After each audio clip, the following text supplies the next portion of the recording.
Natania Radio.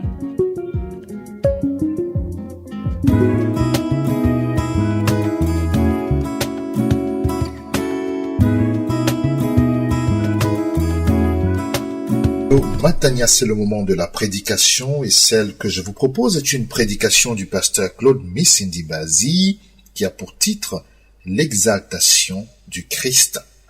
Et pour texte de référence, celui des Actes des Apôtres, le chapitre 2, verset 33 et Actes des Apôtres, chapitre 5, verset 31. L'exaltation du Christ, Acte 2, 33, Acte 5, 31.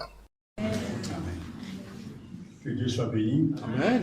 Que Dieu soit glorifié. Amen. Je vous invite à lire deux textes tirés des Actes des Apôtres. Le texte de base, nous allons bien sûr lire d'autres textes tout au long de ce message. Mais nous voulons situer en tout cas notre thème par rapport à ces deux versets donc tirés des Actes des Apôtres, chapitre 2, verset 33 et chapitre 5, verset 31. Actes des Apôtres, chapitre 2, verset 33. Nous levons pour la lecture de la parole du Seigneur et nous l'accueillons avec joie et avec Amen, foi. amen, amen. Actes chapitre 2, verset 33.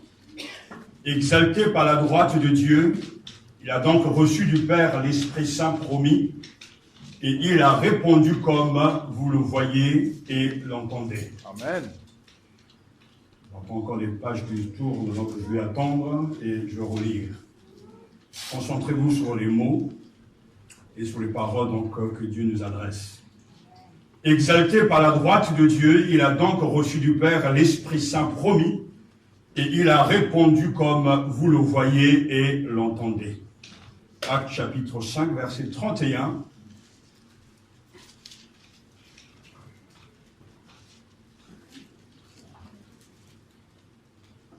C'est lui que Dieu a exalté par sa droite comme prince et sauveur, pour donner à Israël la conversion et le pardon des péchés. Amen. Amen. Prions le Seigneur. Notre Père, nous te louons et nous t'adorons, car tu es présent au milieu de nous. Amen. Nous te remercions, Seigneur Jésus, de ta présence parmi nous par le Saint-Esprit, Amen. qui est aussi notre Seigneur, notre Maître. Nous te prions, Seigneur, de nous aider dans la compréhension de ta parole. Amen. Tu sais combien la confusion règne au milieu de nous, sans compter la paresse, la fatigue spirituelle, physique, sans compter, Seigneur, les embrouilles que Satan est capable d'envoyer. Nous te prions que ta lumière brille dans nos esprits afin d'éclairer nos vies et de chasser l'obscurité. Ta parole est la vérité et tes paroles sont esprit et vie.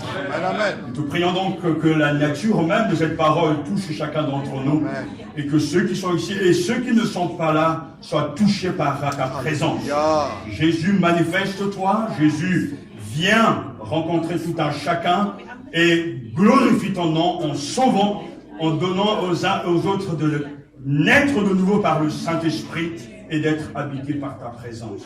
Nous te bénissons pour le salut de ta parole, pour l'inspiration des Écritures et pour l'autorité des Écritures. Nous nous soumettons à toi. Amen. Gloire et honneur à toi. Au nom de Jésus-Christ. Amen. Amen.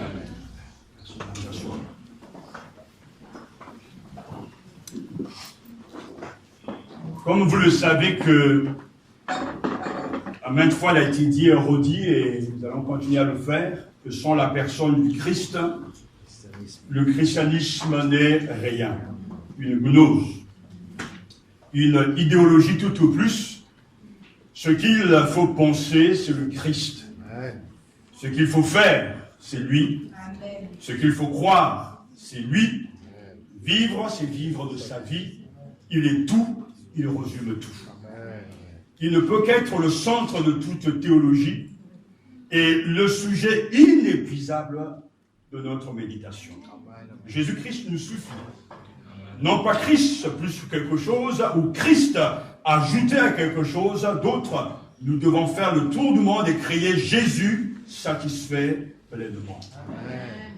Et ce matin, il est question donc de ce bon et merveilleux Sauveur. Mon cœur est toujours ému dans la joie lorsque nous parlons de lui. Car il a su nous charmer, il a su donc attirer nos âmes à lui. Et c'est l'une des raisons de le magnifier, de le glorifier, de l'exalter. Parce que ce matin, entre l'Ascension et la Pentecôte, l'Église est dans l'attente. Mais l'Église aussi est dans la contemplation. Amen. Le Christ qui jadis était mort est ressuscité et il est monté au ciel. Marc chapitre 16 verset 19 nous dit: le Seigneur, après leur avoir parlé, il fut enlevé au ciel et il s'assit à la droite de Dieu. Et 1 Timothée chapitre 3 verset 16, il est écrit: et il faut avouer que le mystère de la piété est grand. Celui qui a été manifesté en chair, justifié en esprit, est apparu aux anges, a été prêché parmi les nations, a été cru dans le monde, a été élevé dans la gloire. Amen. Ce matin, nous sommes là pour célébrer, justement, contempler le Christ dans la gloire. Amen. Il a vaincu les forces du mal. Et il est parti nous préparer une place au ciel. Et un jour, il reviendra pour rechercher ses enfants. Et dans l'attente, l'Église n'a pas perdu de vue son objectif de glorifier, de faire avancer le royaume des cieux. L'Église n'a pas perdu son Sauveur, puisque Christ est revenu parmi nous par le Saint-Esprit, et il est présent dans nos cœurs, et il est présent au milieu de son Église. Là où 2 ou 3 sont rassemblés, il se tient présent au milieu d'eux. Et ce matin, le message que Dieu veut nous adresser, c'est que, oui, il est couronné de gloire et d'honneur. Après s'être fait esclave, il s'est humilié, nous dit la Bible dans Philippiens chapitre 2, lui qui était de condition divine, Jésus est exalté par Dieu et il a reçu le nom qui est au-dessus de tout nom. Nous pouvons croire ce que la Bible dit ce matin. Après son humiliation, Jésus-Christ est maintenant souverainement exalté. Alléluia. C'est une vérité remarquable. J'ai eu le privilège, par la grâce de Dieu, d'avoir une vision quand j'étais jeune dans notre pays de réveil, où j'ai pu voir le trône de Dieu, un moment unique, un moment ineffable. Et je sais que le Seigneur dont je suis en train de parler n'est pas du tout resté dans le tombeau. Il est vivant. Je l'ai vu hier, comme les apôtres l'ont vu hier, et il est vivant encore aujourd'hui. On peut dire, on le voit encore aujourd'hui, parce qu'il n'est pas resté dans le tombeau. Et la puissance de sa résurrection est à l'œuvre dans l'Église pour nous convaincre aujourd'hui qu'il est monté au ciel, mais arrivé au ciel, il a été donc couronné de gloire et d'honneur. Il faut faire ce matin une distinction entre l'ascension de Christ et son exaltation. L'ascension de Christ parle de son retour au ciel dans un corps de résurrection. Par contre, l'exaltation de Christ est l'acte du Père par lequel il a donné au Christ ressuscité et monté au ciel une position d'honneur et de puissance à sa droite. À l'ascension, Jésus quitte ses disciples, il monte vers le Père, lui qui est descendu du ciel. Il remonte vers le Père après avoir accompli, bien sûr, l'œuvre et puis après avoir ouvert la porte et le chemin au salut. Jésus est remonté vers le Père, qui deviendra notre Père, pour nous préparer une place. Et Jean 14 dit, ne vous alarmez pas, ne vous attristez pas, je m'en vais vous préparer une place. Alléluia. Et arrivé là-haut, le Père l'a exalté au plus haut des cieux. Amen, amen. Et l'exaltation est un thème de foi remarquable. Car l'Église avance parce que le Seigneur, mort, enseveli, ressuscité, et a vaincu les forces du mal, est monté au ciel. Il a reçu tout pouvoir sous la terre et sur la terre. Le Christ est devenu le Seigneur de l'univers. Amen, amen. Et ce matin, nous voulons comprendre l'exaltation. Parce que Jésus a dit au revoir à ses disciples, mais là-haut, des bonnes choses l'attendaient. Et pour nous, chrétiens, nous devons nourrir notre foi de l'exaltation de Jésus-Christ, notre Seigneur et Sauveur. Amen, amen. Que comprendre alors lorsque l'on parle d'exaltation? Comme je vous l'ai dit, c'est un acte du Père. C'est Dieu qui le fait. Un acte justement de notre Père par lequel il a donné au Christ ressuscité et monté au ciel une position d'honneur et de puissance à sa droite. Lorsque l'on parle d'exaltation, alors nous devons d'abord comprendre que Christ a été couronné de gloire et d'honneur. Hébreux chapitre 2 verset 9 nous dit « Mais nous faisons une constatation, celui qui a été abaissé quelque peu par rapport aux anges, Jésus se trouve à cause de la mort qu'il a soufferte, couronné de gloire et d'honneur. Ainsi, par la grâce de Dieu, c'est pour tout homme qu'il a goûté la mort. Ainsi, l'auteur inspiré nous dit clairement, celui qui pour un peu de temps a été inférieur aux anges, Jésus se trouve à l'heure actuelle, à cause de sa mort et de ses souffrances, couronné de gloire et d'honneur. Au-delà des apparences décevantes, il y a une réalité spirituelle. Notre Seigneur est maintenant couronné de gloire et d'honneur. Amen. Dans le texte grec, le verbe couronner justement, c'est un participe parfait montrant passif que ce qui a été fait il y a plus de 2000 ans maintenant reste d'actualité. Le Père, bien sûr, a reçu le Christ dans le ciel et celui qui s'est abaissé pour nous, pour mourir pour nos iniquités, pour souffrir pour notre salut, enseveli, ressuscité, il a droit à nos honneurs. Il est couronné de gloire et d'honneur et c'est la preuve que la rédemption est réussie car Jésus a tout accompli et parce qu'il a tout accompli, le Père a accepté de nous sauver et de calmer sa colère afin que nous ayons avec lui une autre relation et à cause justement de sa mort, de ses souffrances dont nous parlons souvent, le Christ monte au ciel et est couronné de gloire et d'honneur. Pour l'homme naturel, ces faits ne sont pas exacts parce que lorsque l'on vit par rapport à l'être humain, à la chair, par rapport aux vies humaines, nous ne voyons pas encore aujourd'hui, maintenant, que le Christ est couronné de gloire et d'honneur.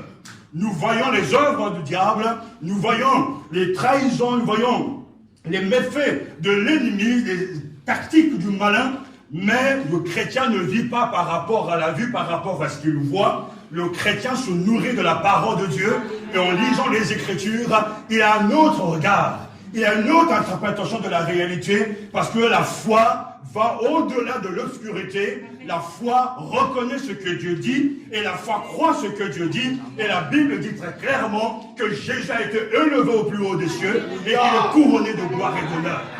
Il s'est humilié prenant la forme humaine. Il a été au-dessus justement, au-dessous des anges pour un peu de temps. Mais l'heure est arrivée maintenant, après donc son œuvre à la croix. Il a été couronné de gloire et d'honneur. Alors l'Église doit regarder en haut. Amen. Parce que c'est là où se trouve notre Seigneur. Amen. Mais l'Église peut aussi regarder au-dedans. Parce qu'il est revenu parmi nous par le Saint-Esprit qui nous a promis et qui nous a donné. Et quand on parle justement de cette exaltation du Seigneur, de ce couronnement de gloire et d'honneur, on peut lire les Écritures et voir les chrétiens jadis, non, qui n'avaient pas peur, qui n'abandonnaient pas, parce qu'ils avaient une vision du ciel. Ils avaient pénétré le monde spirituel et ils voyaient la gloire, le couronnement du roi des rois, le Seigneur des seigneurs, qui bientôt reviendra pour juger les vivants et les morts. Et quand l'apôtre Jean se trouve allé donc à Patmos, île que j'ai visité, endroit que j'ai visité, qu'est-ce qui lui donne la force d'avancer? Qu'est-ce qui lui donne le courage d'avancer alors que l'Église est persécutée? La vision d'un Christ grandiose, la vision d'un Christ fort, la vision d'un Christ vivant et celui qui marche au milieu des chandeliers, qui connaît son Église et qui tient son Église et qui parle à l'Église, lui est couronné de gloire et d'honneur. Quel texte magnifique! Apocalypse chapitre 1, lorsqu'on peut le lire, à un moment donné, voir justement, je me retournais, verset 12, pour savoir quelle était la voix qui me parlait. M'étant donc retourné, je vis 7 chandeliers d'or et au milieu de 7 chandeliers, quelqu'un qui ressemblait à un fils d'homme. Il était habillé d'une longue robe et portait une écharpe en or sur la poitrine. Sa tête et ses cheveux étaient blancs comme de la laine blanche, comme de la neige. Ses yeux étaient comme une flamme de feu. Amen, amen, amen. Ses pieds étaient semblables à du bronze ardent, comme s'il avait été embrasé dans une fournaise, et sa voix ressemblait au bruit des grandes eaux. Il tenait dans sa main droite 7 étoiles, de sa bouche sortait une épée aiguë à 2 tranchants, et son visage était comme le soleil lorsqu'il brille dans toute sa force. Quand je le vis, je tombais à ses pieds, comme mort. Il posa alors sa main droite sur moi en disant, n'aie pas peur. Je suis le premier et le dernier. Le vivant, j'étais mort. Et voici, je suis vivant au siècle des siècles. Je détiens les clés de la mort et du séjour des morts. Lorsqu'il y a une telle apparition, alors on est vraiment rempli de courage.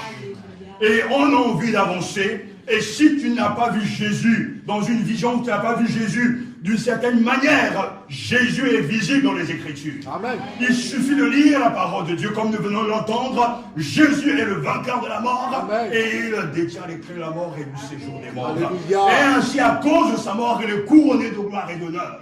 Le livre d'Apocalypse nous parlera bien sûr qu'il est seul digne d'ouvrir le livre de vie et d'en rompre les sceaux. Et un jour viendra, toute l'humanité va s'agenouiller devant le roi de gloire. Alléluia. Pour reconnaître le maître suprême de l'histoire, le souverain, le seul, l'unique, Jésus-Christ, mon sauveur, notre sauveur et notre Seigneur.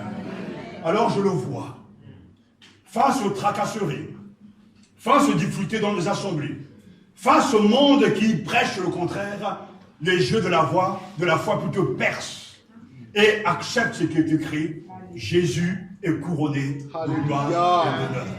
Et nous l'adorons. Dans l'exaltation, Jésus a reçu également le nom qui est au-dessus de tout nom. C'est pourquoi nous dit Philippiens chapitre 2 verset 9 à 11. C'est pourquoi Dieu l'a souverainement élevé et lui a conféré le nom qui est au-dessus de tout nom. Afin qu'au nom de Jésus, tout genou fléchisse dans les cieux, sur la terre et sous la terre, et que toute langue confesse que le Seigneur, c'est Jésus-Christ, à la gloire de Dieu le Père. Alléluia. Il nous faudra lire tout ce passage, un passage remarquable, où il est question justement de l'humiliation du Seigneur et de son élévation. Mais à partir du verset 9, l'apôtre dit clairement, c'est pourquoi. Ce petit mot grec, Dieu est important, c'est la conséquence de tout ce qui précède. C'est pourquoi. Pourquoi par rapport à quoi? Mais par rapport au fait qu'il possédait depuis toujours la condition divine, mais il n'a pas voulu demeurer de force légale de Dieu. Au contraire, il a de lui-même renoncé à tout ce qu'il avait et il a pris la condition de serviteur. Il est devenu homme parmi les hommes. Il a été reconnu comme homme. Il a choisi de vivre dans l'humilité et s'est montré obéissant jusqu'à la mort sur une croix. C'est pourquoi Dieu l'a souverainement élevé et lui a donné le nom qui est au-dessus de tout nom. Il a droit, il a des raisons, il y a des raisons de lui donner justement le nom qui est au-dessus de tout nom. Amen, amen. Alléluia. Dieu l'a souverainement élevé. C'est-à-dire, il a pris la place, lui a donné la place au-dessus de tout. Dieu l'a élevé à la plus haute place. Le Christ a reçu l'honneur suprême. Amen. Il a reçu cet honneur de la part de notre Père. Amen. Et dans les versions que j'ai pu consulter, on peut lire ainsi, Dieu l'a élevé à la plus haute place, Dieu l'a placé très haut, en un lieu situé très haut. Dieu a fait qu'il ait le plus grand honneur possible, la position la plus importante possible, et lui a conféré le nom qui est au-dessus de tout. Alléluia. On le voit bien, c'est le Père qui fait tout. Le Père donne à son Fils, après son humiliation, après ses souffrances, son obéissance jusqu'à la mort sur la croix, le Père lui a accordé une grâce. Alléluia. Et cette grâce, c'est un nom nouveau. Amen. Ce nom nouveau, le titre nouveau, Jésus est Seigneur. Amen, amen. Il faut savoir donc, que dans la pensée biblique, le nom désigne la personnalité. Le nom nous donne de comprendre la position, le pouvoir, l'identité de la personne. Le nom que le Seigneur reçoit, le titre que l'on reçoit, c'est le titre de Kyrios, c'est-à-dire Seigneur. Alléluia. Et c'est très important. C'est pourquoi Dieu l'a souverainement élevé et lui a accordé le nom qui est au-dessus de tout nom. On se reconnaît et on s'appelle par le nom. Sans compter que à côté des noms, il y a des titres. Il y a des positions. Jésus, lui, va au-delà des titres, va au-delà des noms. Il reçoit la place la plus élevée, amen, amen. Le nom le plus important, amen, amen. Et il est celui qui domine sur tout. Alléluia. Afin qu'au nom de Jésus, tout genou fléchisse dans les cieux et sur la terre, et que toute langue confesse que Jésus-Christ est Seigneur. Dieu a voulu l'honorer.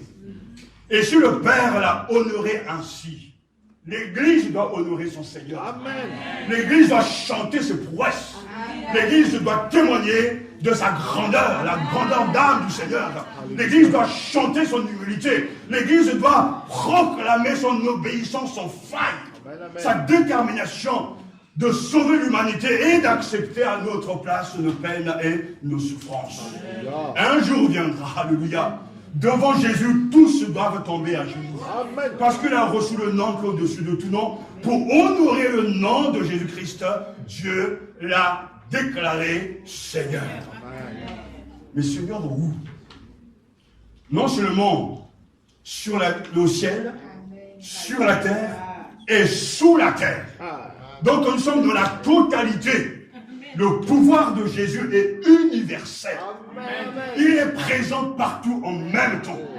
Il règne au ciel, il règne sous la terre, et il règne sous la terre, lieu compris comme étant le lieu des morts, le Sheol, le séjour des morts. Le Christ a reçu tout pouvoir.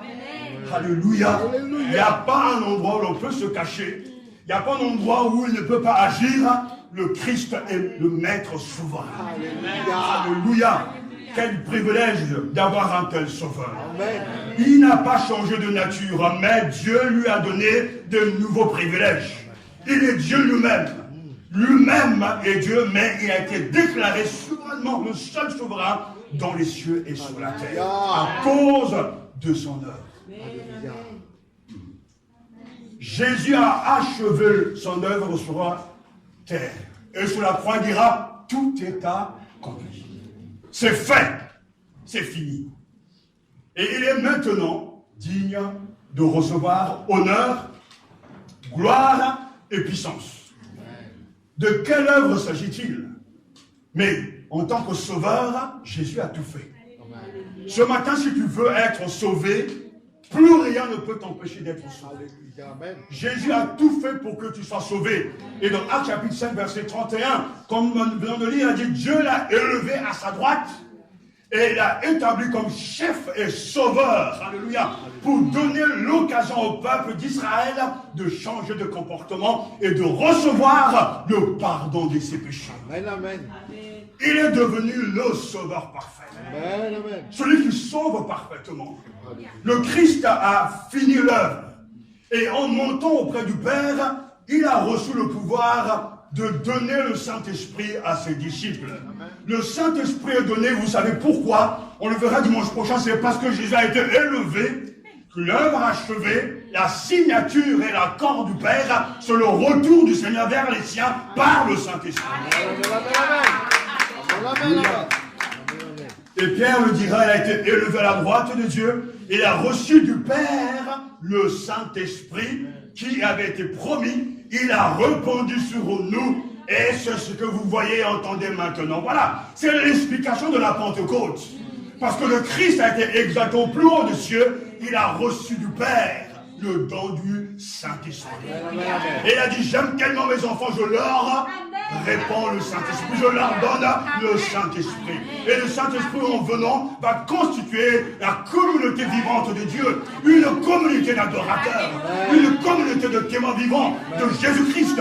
Parce que le Seigneur, revenu vers les siens, par et dans le Saint-Esprit. Oh, merveilleux Sauveur. Merci pour ton élévation. Tu as exalté au plus haut des cieux.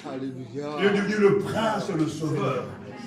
En effet, justement, il comprenait que Dieu qui crée et maintenant toute chose élève Jésus à la perfection au travers de la souffrance, afin d'amener beaucoup de fils à participer à sa gloire, car Jésus est celui qui les conduit au salut. Hébreux chapitre 2, verset 10. Alléluia, le Christ est monté au ciel, le Christ a tout accompli. Et Hébreux chapitre 4, verset 14 plutôt nous dit, tenons donc fermement la foi, que nous proclamons, nous avons en effet un grand prêtre, souverain, qui est parvenu jusqu'à la présence même de Dieu. C'est Jésus. Amen, amen. Il est entré dans le lieu très saint. Il a ouvert le chemin, un boulevard, pour que entre nous et Dieu, il n'y ait plus d'obstacle. Alléluia. Il n'y ait pas de couac. Le Christ a tout fait pour que nous soyons en communion avec le Père. Amen, amen. Alors si aujourd'hui tu ne le reçois pas, et qu'à la fin tu vas en enfer, ça sera de ta faute. Car le Christ a tout préparé, tout fait, pour que nous soyons réconciliés avec le Père. Alléluia. Et je t'exhorte ce matin à l'ouvrir ton cœur, Amen. à le recevoir comme ton sauveur et ton Seigneur, à le laisser guider ta vie, afin que, à la fin de ton séjour ici-bas, il t'accueille là-haut au ciel. Amen. Le Seigneur nous apprend que abaissez-vous devant le Seigneur et il vous élèvera. Amen. Reconnais tes fautes et au moment opportun, il va te sauver et te lever. Oh Seigneur, nous te louons parce que tu as tout accompli. C'est pourquoi Dieu l'a souverainement élevé et lui a accordé le nom qui est au-dessus de tout nom. Pour quel but? Pour qu'au nom de Jésus, tout genou, dans les cieux, sur la terre et sous la terre. Et c'est quelque chose de remarquable. Pour les adorateurs comme nous qui aimons justement adorer Dieu, on le voit déjà, on anticipe déjà ce qui va arriver. Amen. Un jour viendra. Tout l'univers sera appelé à adorer le roi. Tout genou fléchira, tout genou. Les morts du passé, les futurs morts. Et aussi tout le monde entier, l'humanité reconnaîtra l'unique souverain. Amen, amen. Afin que tout genou fléchisse et que toute langue confesse que Jésus-Christ est Seigneur. Tous, chacun, toutes les créatures, même les animaux, alléluia, ils vont adorer le Maître souverain. Jésus-Christ est le Seigneur de l'univers. Toute langue confessera cette réalité. Alors, il ne faut pas être dégondi. Il ne faut pas être plus malin que le Seigneur. Ce qui est écrit est écrit. Amen. Un jour viendra, tous vont s'agenouiller. Et si tu es sage ce matin, si tu es sage, toi qui m'écoutes, commence maintenant et capitule. Alléluia. Reconnais Jésus comme ton Seigneur et ton Sauveur. Ne cherche pas à te battre contre lui. Ne lui résiste même pas. Amen. Même si son amour te permet aujourd'hui de faire un peu en guillemets ce que tu veux. Mais sache qu'un jour viendra où il faudra rendre des comptes parce que ta vie n'est pas sur la terre, mais ta vie est de l'autre côté dans l'au-delà. Et de l'autre côté, lui qui est le Seigneur de tous les hommes, un jour il verra toute sa création à genoux. Toute langue va proclamer que Jésus est Seigneur. Ah, cette sonnerie est remarquable. Satan n'aime pas entendre ce mot. Parce que la puissance de l'Église, la puissance du chrétien est là. Jésus est Seigneur. Et il règne dans le ciel comme sur la terre. Et sur la terre, oh Seigneur, je te loue. Parce que cela nous donne l'envie d'avancer. Cela regarde notre foi. Il a vaincu au ciel, sur la terre et sous la terre. Où irais-je où tu ne sois pas? Où pourrais-je me cacher? Parce que tu es le Seigneur de tout l'univers. Oh, alléluia. Aussi tout l'univers sur terre, enfer proclame que Jésus est Seigneur. Après s'être fait esclave, lui qui était de condition divine, Jésus est exalté par Dieu et on reçoit le nom au-dessus de tout nom. Quel règlement de gloire! Amen, amen, amen.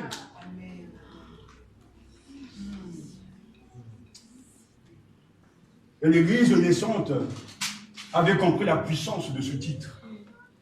Parce que pour le chrétien, ça veut dire beaucoup de choses au curios. Jésus est Seigneur, Jésus est le Seigneur. Amen. On a beaucoup parlé dans cette assemblée de la Seigneurie de Jésus, ce titre important. Ce terme qui signifie celui qui possède le pouvoir. Celui qui a les pleins pouvoirs, le patron, le chef. C'est Jésus, le dominus. Amen, amen, amen, amen. C'est que le maître incontesté et incontestable. Le Seigneur, c'est un titre divin. C'est un titre royal.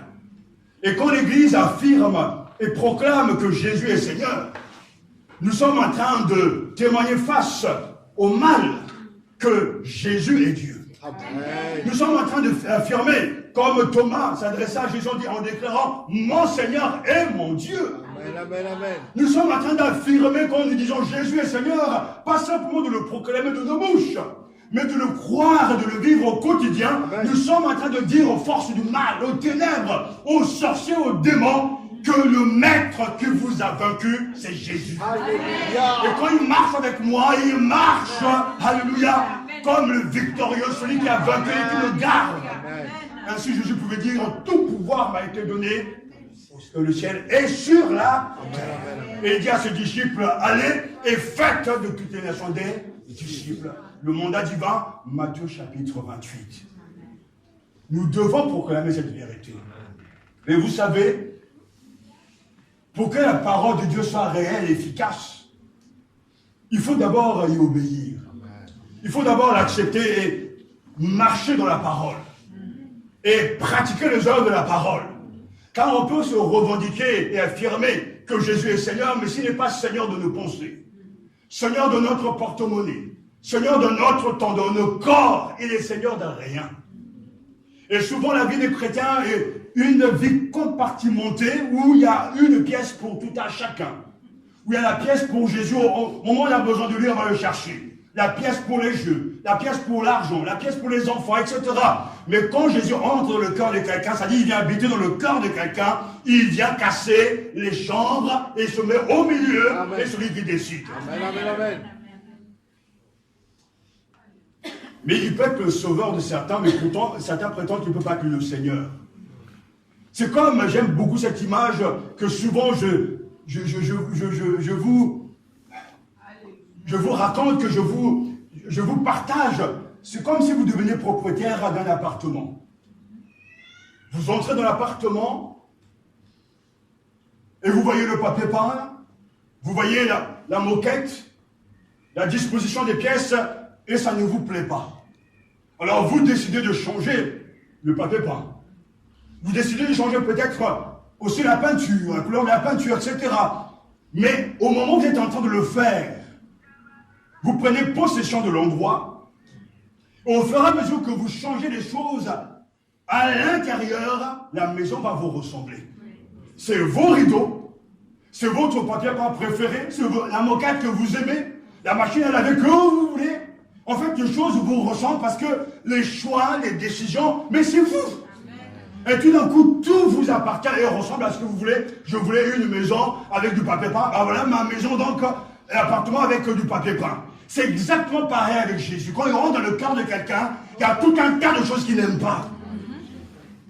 Il n'aime pas cette peinture, cette vie. Il n'aime pas ses amitiés. Il n'aime pas ses lectures. Il n'aime pas cette manière de se comporter. Et quand il vient vous parler, comment? Par le biais de la prédication, tout d'un coup tu décides de le suivre, de l'obéir. Et tout d'un coup, au fur et à mesure de la marche, tu obéis, tu cèdes du terrain. Jésus-Christ prend possession de ton cœur. Et au fur et à mesure de ton obéissance, il devient le Seigneur dans ton cœur. Il est chez lui, chez toi. Amen, amen, amen. Et vous pouvez voir des gens, ça fait des années que je suis dans le ministère, j'ai grandi dans mes grands pâtés. Parce qu'il y a des gens qui disent, moi je suis chrétien, mais il n'y a rien, il n'y a même pas une seule preuve de la Seigneurie de Dieu dans leur vie. Ils font ce qu'ils veulent, c'est-à-dire ils ont domestiqué Dieu. Ils décident quand il doit venir à l'église, ce qu'il faut donner, comment se vêtir, où aller, il décide de tout. Mais dans la maison du Seigneur, il n'y a pas deux maîtres. Alléluia, merci. Amen, amen. Il n'y en a qu'un. Et celui qui décide. Mais le choix que nous faisons pour lui est toujours le bon choix. Amen. Lorsque nous lui cédons du terrain, lui, il nous remplit de sa paix, de sa joie. Et ainsi en avance, il est mon sauveur, mais il est aussi mon Seigneur. Et je dis, mais Seigneur, de quoi dans ta vie? Tu fais ce que tu veux. Je t'invite à venir me louer, tu ne me loues pas. Je t'invite à venir à la prière, tu ne viens pas. Mais tu ne me dis pas que je suis ton sauveur. Dis que peut-être tu me cherches, mais ne dis pas que je suis ton sauveur. Parce que lorsque l'on disait autrefois dans l'église naissante que Jésus est sauveur, c'était un engagement radical. Amen. C'était vraiment une suivance sans fin. Et on disait à l'empereur, nous ne voulons pas d'autre maître que lui, Jésus seul. Et cela conduisait à la peine de mort. C'est pour ça que Paul dira, nul ne peut dire que Jésus est Seigneur, si ce n'est par le Saint-Esprit. Si le Saint-Esprit ne œuvre pas en toi et en nous, nul ne peut déclarer que Jésus est Seigneur. Mais aujourd'hui, alléluia, Christ a reçu le nom qui est au-dessus de tout. Alléluia. Et que même demain, ses ennemis vont le confesser. Ils vont s'agenouiller. Et ils vont affirmer à haute voix que Jésus est le seul vrai Dieu. Le seul Seigneur. Lui seul qui possède l'immortalité et qui habite une lumière inaccessible que nul homme n'a vu, nul ne peut voir. À lui honneur et puissance éternelle. Amen, amen. 1 Timothée chapitre 6 verset 16. Oui, nous avons un nom. Le nom de Jésus. J'ai vu beaucoup de miracles parce que j'ai eu dans un pays de réveil, mais je sais que aujourd'hui les miracles continuent toujours. Dans le ministère, j'ai vu des gens guéris, des gens délivrés, des possédés libérés, des femmes stériles avoir des enfants. Dieu est vraiment souverain. Il agit, même si le temps change. Mais je sais qu'une chose, quand nous marchons avec Dieu, le nom de Jésus est un pouvoir. Parce que c'est avec ce nom que nous cassons, que nous avançons. Au nom de Jésus, ouvre la porte. Au nom de Jésus, les démons sont chassés. Parce que ce n'est pas le nom, un truc, une magie. Le nom, c'est la personne même. Le nom, c'est Jésus-Christ, son œuvre, mais aussi sa divinité. Quand nous disons au nom de Jésus, nous faisons venir le Seigneur au milieu des choses. Amen, amen. Et quand l'Église se rassemble, on n'est pas là tétanisé par le mal, par les démons. Non, les chrétiens doivent se lever en marchant et en prenant possession de leur héritage. Ce que je vous ai donné au nom de Jésus, je te le donne, lève-toi et marche. Mais l'Église doit vivre de son héritage spirituel. Nous avons reçu un nom, et c'est le nom de Jésus. Ce n'est pas nous qui lui faisons peur, non. C'est celui que nous avons en nous qui est plus fort que celui qui est dans le monde. Il est monté aux cieux et il siège à la droite de Dieu le Père. Alléluia. Lorsque l'on parle d'exaltation, n'oubliez jamais justement que Jésus est couronné de gloire et d'honneur.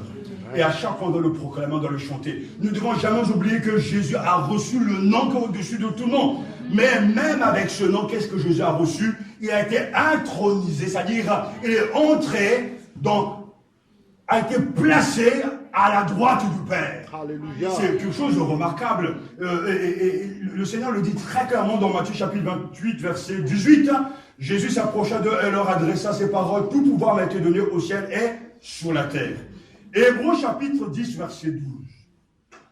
Lui, par contre, après avoir offert pour les péchés un sacrifice unique, siège pour toujours à la droite de Dieu. Alléluia. Amen, amen. L'Église dit Amen à ça. Amen, amen.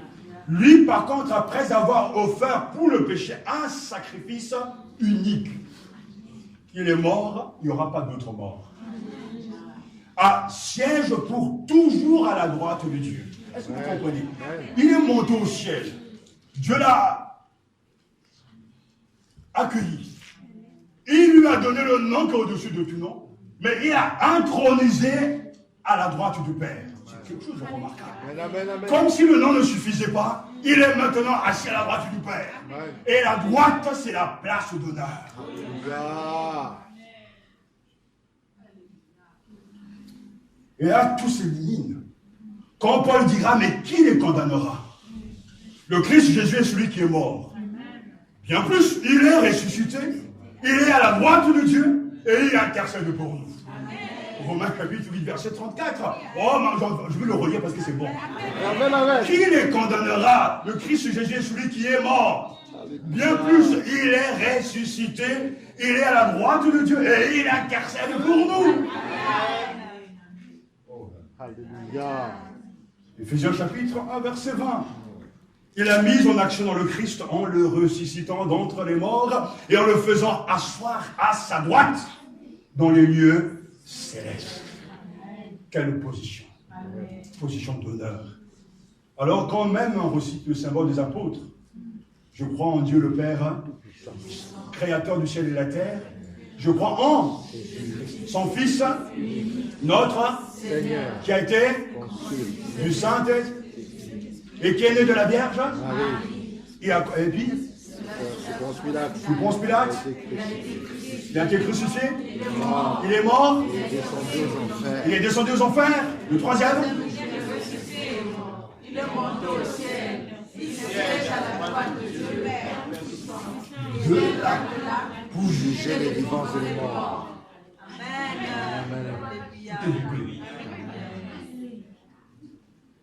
Toutes les étapes sont là. Toutes les étapes sont là. Il siège à la droite de Dieu le Père Tout-Puissant. De là, il pour juger les vivants et les morts.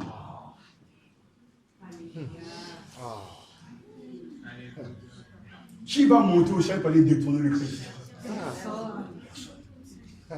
Qui va monter au ciel pour aller détourner les enfants de Dieu? Personne. Alors, où est votre problème? Alléluia.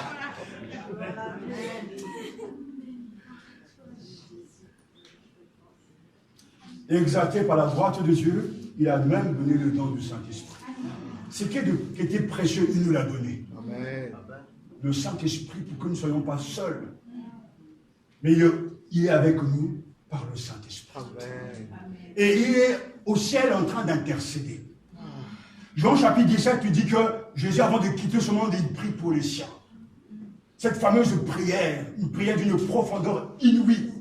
Il ne prie pas pour le monde, il prie pour les siens. Père, je te prie pour ceux que tu m'as donnés. Pour qu'aucun de ceux que tu m'as donnés ne se... Mais aucun ne s'est perdu. Amen. Aucun ne s'est perdu, sauf le fils de la perdition. Mais oui, c'était écrit. Judas a été remplacé. Mais Jésus n'a perdu aucun de ceux que le Père lui a donné. C'est magnifique. Amen. Ces paroles m'ont toujours reconforté parce que le Père donne à son Fils des enfants. Ces enfants seront régénérés, habités par le Saint-Esprit et ils vont constituer la nouvelle assemblée de Dieu. Une assemblée de louangeurs, d'adorateurs. Parce que la prédication sert à quoi? À nous équiper pour devenir de meilleurs adorateurs. Amen, amen, amen. Alléluia. Amen. Et je dis, Dieu n'a perdu aucun de ceux que tu m'as donné. Si le Père m'a donné à son Fils, Jésus peut-il perdre quelqu'un? Non. Nous, on perd nos clés, on perd des valises à l'aéroport. C'est arrivé, oui. On perd des vêtements, on peut même perdre sa voiture, puis certains ne savent même pas où le garer. Parce que les partis sont tellement gros qu'ils ne savent même pas où, quelle place. On ne sait pas où c'est tellement c'est grand. Mais Jésus, lui, il est le Seigneur de l'univers. Il n'y a pas d'endroit où l'on peut se perdre. Il voit tout, il connaît tout, il sent de tout, il est présent partout en même temps. Amen, amen, amen. Alors, aucun de ceux qui sont à lui ne seront perdus. Amen. Vous savez, c'est vraiment une grande consolation. Amen, amen. C'est là où on puise sa source de réconfort. Nous sommes au Seigneur et le Seigneur connaît les siens. Amen. Alléluia. Alléluia. Et enfin, frères et sœurs, dans cette exaltation se trouve aussi une autre nomination. Jésus a été nommé tête de son corps. Amen, amen. Éphésiens chapitre 1, versets 20 à 22. Dieu le Père l'a élevé au plus haut des cieux, lui a donné le nom qu'au-dessus de tout nom. Cette intronisation auprès à la droite du Père, et Éphésiens nous dit que parce qu'il a été élevé au plus haut des cieux, il est devenu la tête qu'il fallait, le chef de l'Église. Alléluia. Amen. Éphésiens chapitre 1, verset 20. Il les a mis en œuvre dans le Christ lorsqu'il a ressuscité des morts et fait asseoir à sa droite dans les cieux, bien au-dessus de toute autorité, pouvoir, puissance, souveraineté et de tout autre nom qui puisse être nommé, non seulement dans ce monde, mais encore dans le monde à venir. Oui, il a tout mis sous ses pieds et l'a donné au sommet de tout pour tête à l'Église. Amen, amen, amen. Le Christ ressuscité par Dieu, qui déploie justement à son intention toute sa puissance, est exalté au-dessus de toutes les puissances et donné chef suprême de l'Église, qui est son corps et qui constitue la plénitude de celui qui remplit tout en tous. Alléluia. La grâce que Dieu fait à l'Église, c'est de donner un chef. Alléluia. Christ est la tête, le chef de l'Église. Malheur à celui qui veut casser l'Église. Le chef, c'est celui qui ouvre la voie. Et on doit suivre le chef. Amen. Et Paul, amen, et Paul dira, nous grandira à tous égards vers celui qui est la tête, c'est-à-dire Christ. Éphésiens chapitre 4, verset 15, nous grandirons à tous égards vers celui qui est la tête, c'est-à-dire Christ. Et pourquoi est-il devenu le chef de l'Église? À cause de son œuvre. Amen. Dieu l'a élevé au plus haut des cieux, il a mis au sommet et il a donné à l'Église comme chef, la tête. Dans un corps, la tête, c'est tout. La tête pensante, la tête qui réfléchit, la tête qui projette des actions. Christ est devenu la tête dans l'Église. Alors, comment ça se passe en pratique? Est-ce que quelqu'un ici voit Jésus se balader avec un corps? Personne. Mais le Seigneur qui est devenu la tête agit dans l'Église de quelle manière? En nous laissant son esprit. En nous donnant sa propre parole, il vient à nous. Et il nous donne les éléments, les ordonnances, les instructions pour que tous ensemble, nous soyons ciblés, fixés sur lui et en lui, et que nous avançons pour constituer la nouvelle communauté de Dieu. Amen. Dans l'Église qui appartient à Jésus, la pensée centrale nous vient de lui, Seigneur.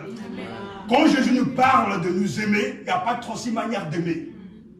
La définition de l'amour vient de la tête. Amen, amen. Il nous montre l'exemple. Et tout chrétien, s'il veut avoir les preuves de sa conversion, les preuves de sa repentance, les preuves comme étant fruit de l'esprit, il doit d'abord regarder son cœur. Est-ce que j'aime comme Jésus aime? Est-ce que j'aime comme Jésus me l'explique? Pas comme de la manière que moi je le comprends. Parce que ça dépend que de moi. Je vais aimer mes amis, mes copains, mes compatriotes et les autres alors. Jésus est-il mort seulement pour les Juifs? Et le non-juif, il est mort pour le monde entier. Amen, amen. Et il nous laisse comme marque, aimez-vous les uns les autres comme je vous ai aimé. Parce que le chrétien, quand il reçoit le Seigneur, va vivre cette vie au quotidien de la manière suivante. Il va d'abord apprendre à recevoir le Saint-Esprit. Le Saint-Esprit vient pour l'éduquer. Le Saint-Esprit vient pour l'enseigner. Et comment le fait-il? Le même Seigneur qui est monté au ciel, il a fait don à l'Église des hommes, à qui il a confié de manière remarquable son autorité, et c'est à eux de diriger son Église. Jésus, on ne le voit pas, mais vous nous voyez, nous. Amen, amen. Amen. Et cela non pas pour fixer quelqu'un, mais quand on touche l'autorité, on touche au Seigneur. Amen. Et quand on voit la parole du Seigneur, il ne prend pas des anges, il prend des êtres humains avec leurs failles, mais aussi avec leurs qualités. Ce n'est pas ces failles et ces qualités qui font de serviteur, c'est l'onction, le don de Dieu. Alléluia. C'est parce qu'il choisit, et qu'au moment où il choisit, il t'établit. Et qu'au moment où il t'établit, tu es loin de son esprit. Amen. Parce que des gens se lèvent au nom de Dieu, mais ce n'est pas de loin de l'éternel. Ils n'ont rien à offrir, ils vont vous briser, ils vont vous cacher. Mais pour reconnaître réellement l'action du Seigneur, est-il appelé réellement par Dieu? Est-il loin par le Seigneur? Et à ce moment-là, on peut vraiment dire oui, on peut l'écouter, Parce qu'il parlera de la part de Dieu. Amen. Parce que dans son propre corps, il y aura un saint tremblement. Il sera au service de Dieu, non pas au service des hommes. Et je bénis le Seigneur parce que le ministère pastoral est une grâce. Amen. Dieu a fait don aux hommes. Et à Ephésiens chapitre 4, verset 8, il dit, mais il a amené des captifs. Et il a, dans les hauteurs, il a capturé des prisonniers, il a fait des dons aux hommes. L'Église a reçu de la part de notre Seigneur des dons hommes. Amen. Je suis votre don. Amen, amen, amen. Mon épouse, moi, nous sommes vos dons. Amen. Alléluia. Amen, amen. Et là, on comprend pourquoi, lorsqu'on s'attaque à l'autorité, on casse toute une chaîne, toute une hiérarchie. L'Église est composée de chrétiens, Jésus est la tête. Il a, oh quelle grâce, on ne le mérite pas. Mais il choisit 5 ministères, 5 hommes dons. Nous n'avons pas de dons, nous sommes les dons. Amen. Il nous donne à l'Église.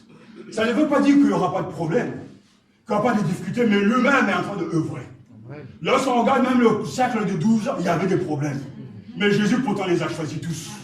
Et ils ont continué l'œuvre, grâce au Saint-Esprit qui est venu. Et tout au long de l'histoire de l'Église, il y a eu des problèmes, il y a toujours eu des victoires. Parce qu'avec le Seigneur, ça ne s'arrêtera jamais. Amen. Il ira jusqu'au bout de la mission. Amen. Et il le vaincra. Amen.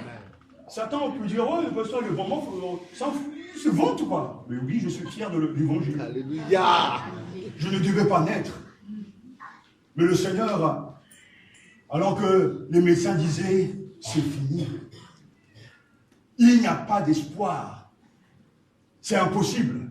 Mais ma mère, fille de pasteur, va à la paroisse. À le temps de prier, on entend demander la bénédiction du Seigneur et la prière. Et le prophète dit carrément, cet enfant viendra au monde. Il sera prédicateur. Amen. Et je l'enverrai dans le monde entier. Amen. Et j'ai tellement voyagé à mon âge à cause de l'évangile. Je rends gloire à Dieu parce que ces témoignages sont tellement forts. Amen. Je vais à Brazzaville et je ne peux pas prendre l'avion de retour parce que ma place a été donnée à quelqu'un d'autre. Et je retourne à un fils d'autorité, je retourne à la maison. L'avion que je devais prendre explose dans le désert. Abattu par Kadhafi, Dieu est souverain. L'heure de Dieu n'est pas encore arrivée de m'appeler à lui parce qu'il y a un destin, parce qu'il y a un projet. Et ça, c'est ma force, mon plus grand réconfort. Sachant que celui qui m'a voulu ainsi. Mais les combats n'ont jamais manqué. Les difficultés n'ont jamais manqué. Mais à chaque fois, le Seigneur me rappelle, mais qui t'a appelé? C'est moi. La prophétie est accomplie. Je suis la preuve vivante quand Dieu parle, il tient parole. Amen, amen, amen. Et Dieu a donné des temps à l'Église. Je rends grâce au Seigneur de le servir avec mon épouse dans cette assemblée. C'est un privilège, c'est une grâce pour moi. Et je le bénis parce que je suis allé dans un endroit que je n'aurais plus jamais pensé y aller. J'ai prêché à des gens tellement différents, jamais j'aurais pu penser à aller à tel endroit. Dieu seul est capable d'ouvrir des portes. Il est seul capable de le faire. Là où on dit que la porte est fermée, avec le Seigneur tu passes. J'étais même dans un endroit où les gens étaient racistes. J'ai prêché, ils se sont convertis. Dieu est souverain. Amen. Il est capable de le faire. Mais ce n'est pas mes œuvres, ce sont ses œuvres. Amen. Alors quand vous voulez employer quelqu'un, quand vous voulez prendre quelqu'un de l'église, au lieu de savoir d'abord quel diplôme qu'il a, de savoir est-ce que tellement il est malin, chercher à savoir est-ce qu'il est appelé par Dieu. Est-ce que c'est un don de Dieu à l'église? Parce qu'il y a tellement de faux prophètes de nos jours. Et les gens les aiment les écouter. Mais celui qui parle de la part de Dieu, on le sait. Si vous voulez connaître mon identité, priez simplement chez vous. Dieu vous dira que je suis. Amen. Alléluia. Parce qu'on ne juge pas extérieurement, on juge spirituellement. En loin de l'éternel, on le sait. On ne peut pas mentir à Dieu. David reste David. Il a beau être ce qu'il a fait, ce qu'il a agi, même quand Dieu l'a oint, il a oint. Et dans la vie d'un loin de l'éternel, il y aura toujours des preuves. Et ça, c'est une grâce parce que le Christ a été élevé au plus haut des cieux. Il a amené des captifs et il a fait don à l'église. Il est devenu le chef. Et sachez-le. Étant donné que celui le chef, nous sommes des sous-chefs. Celui le bon pasteur, nous sommes des sous-pasteurs.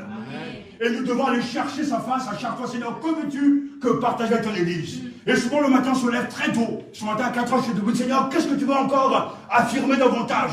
Parce que Dieu doit nous communiquer sa pensée. Et quand il communique sa pensée, alors on va devenir un peuple de Dieu. Amen. Et on repart vers Dieu, dit Seigneur, j'ai fait le travail, est-ce que tu es content ou pas? Et c'est pour ça, quand nous prêchons, la première personne qui nous préoccupe, c'est le Seigneur. Pour moi, c'est un acte d'adoration. Je suis en train d'adorer Dieu. Amen, amen. Tout ça, c'est le résultat de l'ascension et de l'exaltation de Christ. Mais vous aussi, vous avez votre travail. Chacun est à sa place. Christ étant le chef de l'Église, le corps ne peut pas être déformé. Le corps, il est entier. Le corps ne peut pas se diviser. Tu coupes un bras, tu fais mal à tout le corps. Tu envoies des critiques à l'un, c'est à tout le corps que tu le fais. Tu aimes ton prochain, c'est tout le corps qui en bénéficie. C'est ce que j'appelle l'onction du groupe. Ça dit qu'on dans une église, comme je l'ai vécu en Angleterre, comme je l'ai vécu au début à Fayal-Bébisson, quand on était dans un petit groupe, quand les gens sont unis réellement, lorsque les gens s'aiment d'un amour sincère, l'Esprit de Dieu descend et tous se sont au diapason différent, mais ils pensent la même chose que Dieu. Parce qu'ils sont tous remplis de la passion, de la gloire de Christ. Et on ne va pas se tirailler. Ton ennemi n'est pas dans le corps, il est à l'extérieur. Mais comment se fait-il que tu bombardes les autres? Tu dois mourir. En fait, c'est que parce que tu n'as pas l'Esprit de Dieu.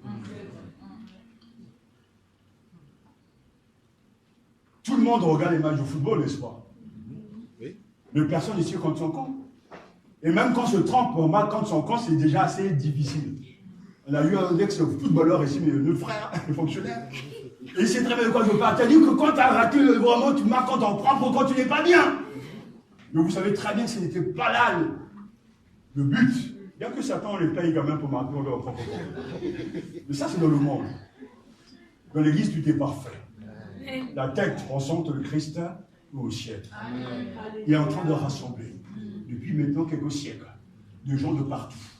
Et un jour arrivera que tous seront là-haut. Et il y aura des blancs, il y aura des noirs, il y aura des jaunes, il y aura peut-être des bleus, des verts, on ne sait rien. Mais tout le monde sera là-haut pour une seule chose. Alléluia. Amen, amen. L'activité principale au ciel.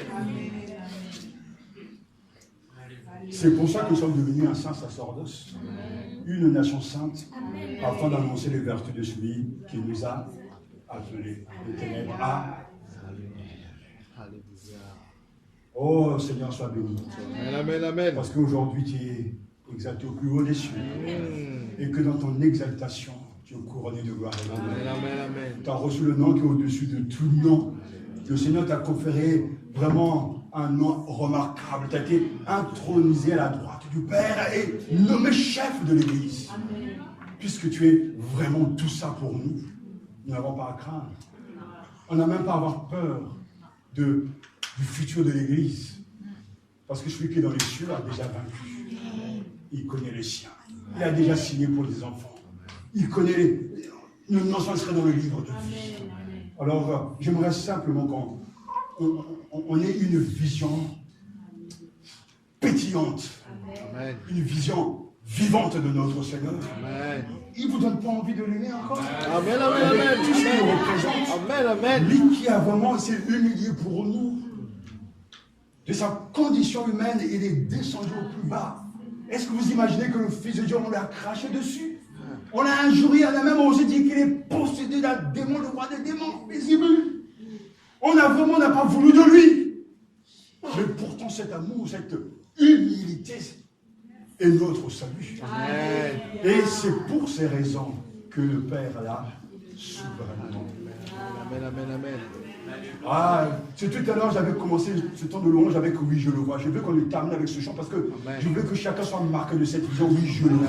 Amen, amen, amen. Je le vois au ciel, couronné de gloire et de l'or. L'agneau est assis. Alléluia. L'agneau est la droite du Père. Et il intercède pour moi. Il intercède pour toi. Il veut ton salut. Chantant et en réponse à ce message, soyons dans la joie. Amen. Soyons des adorateurs. Amen, amen. Exaltons le Seigneur. Toujours. Exaltons sa personne. Soyons en collaboration avec le Saint-Esprit. Amen, amen. Et Satan va reculer. Parce que le Christ est élevé au milieu des cieux. Alléluia. Oui, je le vois. Levons-nous et chantons la gloire du Seigneur.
Amen, amen. Oui,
Alléluia.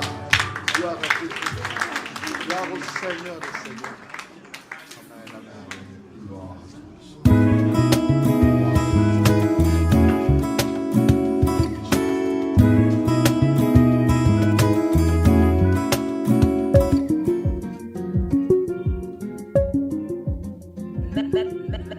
Matania Radio.